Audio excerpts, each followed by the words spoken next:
When I was 13 years old, my family immigrated to Canada from Nigeria in search of better opportunities. And I got my education here and became a civil engineer. I started a career as a civil engineer. Along the way, I realized that I had this love for performing poetry, and so I started performing at cafes and coffee shops around the city until eventually I was inspired to start a night called Rouge Poetry here in Edmonton that allowed other poets to come in and share their stories. And that became the first thing that started this sort of domino effect of opportunities in my life. Suddenly I was teaching and performing all over the city, then all over the country, and then internationally. And poetry became this bridge to some really incredible experiences in my life. I had an opportunity to meet, perform with, or for people that I had read about in books that I had idolized as a child, Chinua Achebe, Maya Angelou, Sonia Sanchez. It was clear that this wasn't just a hobby. This had become a really important part of who I was. And so I had to make a choice. In May of last year, I took a step back from engineering to pursue this career as a performer and a writer. Now that is very uncertain. What's more uncertain is breaking that news to your African parents. And I wasn't sure that I was going to live to tell about it, but I am here.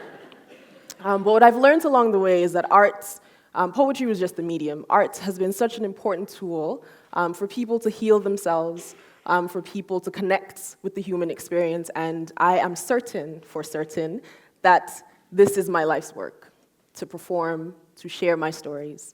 And there's this story in my family, the mythology of my becoming. A little girl arrives at the first day of school with a letter in her pocket, firm instructions from her father about his left-handed miracle was no error to correct, no ancient curse to undo. I imagine this girl carrying that letter for the rest of her life.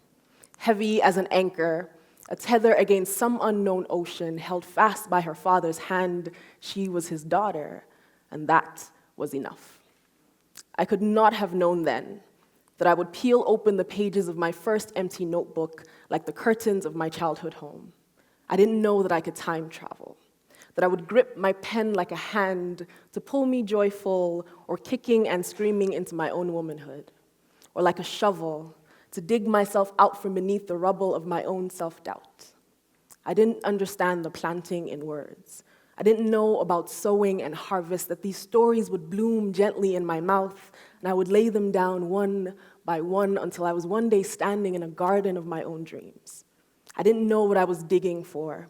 The first time I scratched the surface of a page and pulled up something whole from the brown earth of my hands, these hands, in all of their building and breaking down, their finger pointing and all the ones pointed back, in their confusion, the unknowing of their youth, their clinging on, the claw marks even in their letting go, in their pride, the lines drawn in the sand, the waves goodbye, the closed chapters, Pandora's boxes pulled open, these hands clasped in prayer, or pressed against the heart, searching for honest work, for a story to lay down, for the daily redemption of truth-telling, these hands, not unlike my father's, an engineer with the whole city beneath his fingers, connecting piece by piece like a row of Lego blocks to build a road that his infant daughter would one day follow.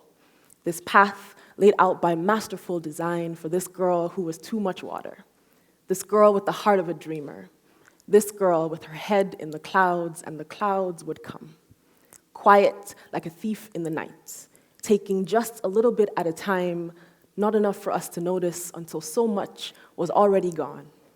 I watched my father retrace his steps and learn these three simple truths. 1, there is no failure in falling. 2, those who carry the light have no fear of darkness. 3, you do not need eyes for things that the heart can already see. So at the bridge of my becoming, all of that water traveling under, the debris of my old self going downstream, I finally told the truth about myself to myself. Ọjọ́ tí wèrè bá mọ̀ pé òun ya wèrè, ọjọ́ náà ni ara ẹ̀ ti yá. The day a madman recognizes his insanity is the day he becomes well. So I recognize that I was born with a story pressed into my tongue like a kind of holy communion. Poems broken from the body, words that flow like sweet wine, this calling.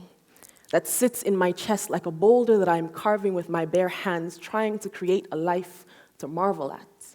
And I knew that my silence was a kind of suffering, so I spoke my dreams into the void.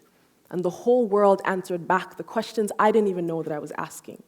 Peeled open my hands to release the things that did not belong to me, to receive everything that was already mine.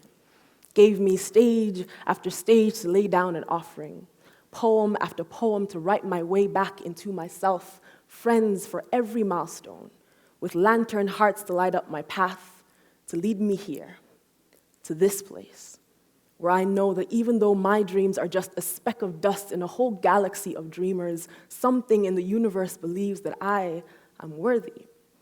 So I surrendered myself to the grace in uncertainty, to the changing winds that have carried my voice far enough to touch people in places I have never even been.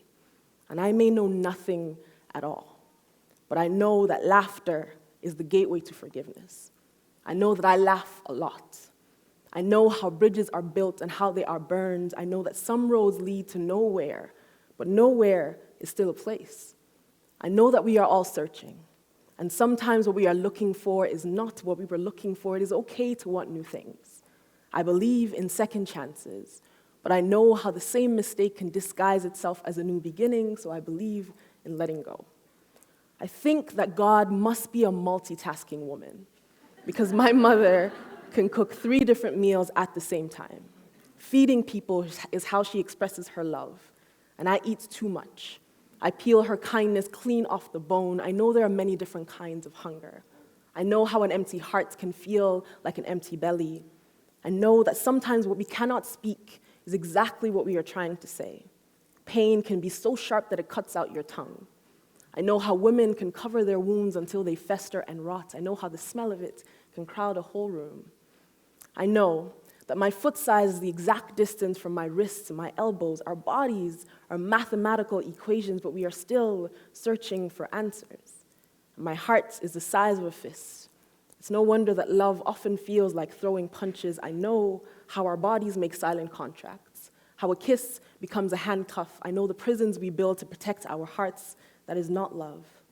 I don't think that home is always where the heart is. I think that we make homes out of memories we can't seem to forget, bad habits that we can't seem to break, but I believe in starting over as many times as it takes, until you can lay your head to rest in a place where even your scars are a masterpiece, where your happiness is a seed that is watered until bloated, where your whole being feels like a garden in full bloom. So there is this story in my family about a little girl with a letter in her pocket.